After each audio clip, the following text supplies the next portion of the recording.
Praktisi pariwisata mendesak agar PPKM darurat dievaluasi dan tidak diperpanjang.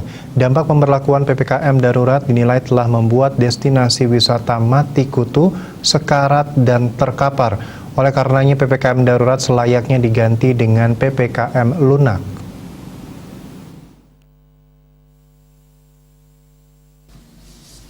Desakan itu dilontarkan salah seorang praktisi dan pengamat pariwisata asal Legian, Wayan Puspanegara. Ia berharap PPKM darurat tidak diperpanjang, tetapi ada kebijakan berupa PPKM lunak yang jauh lebih lunak.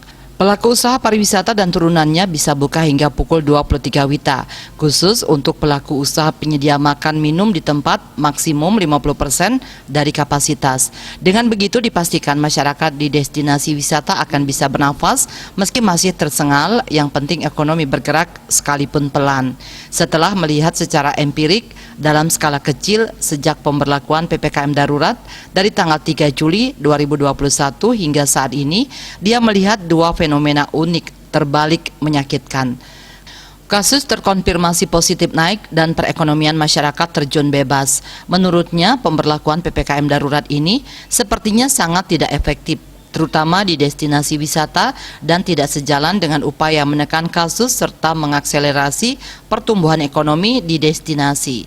Kawasan Seminyak, Legian, dan Kuta bagai kota mati dan kehilangan nafas.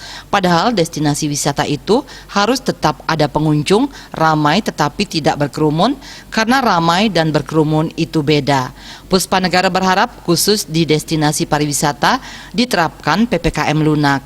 Usaha pariwisata di destinasi wisata bisa buka hingga pukul 23, restoran, rumah makan, kafe, angkringan, pub, bar, hingga warung makan, nasi jinggo dan layanan di tempat 50%, dan para pelaku usaha wajib membuat fakta integritas tentang tanggung jawab prokes. Berikut konsekuensi hukumnya.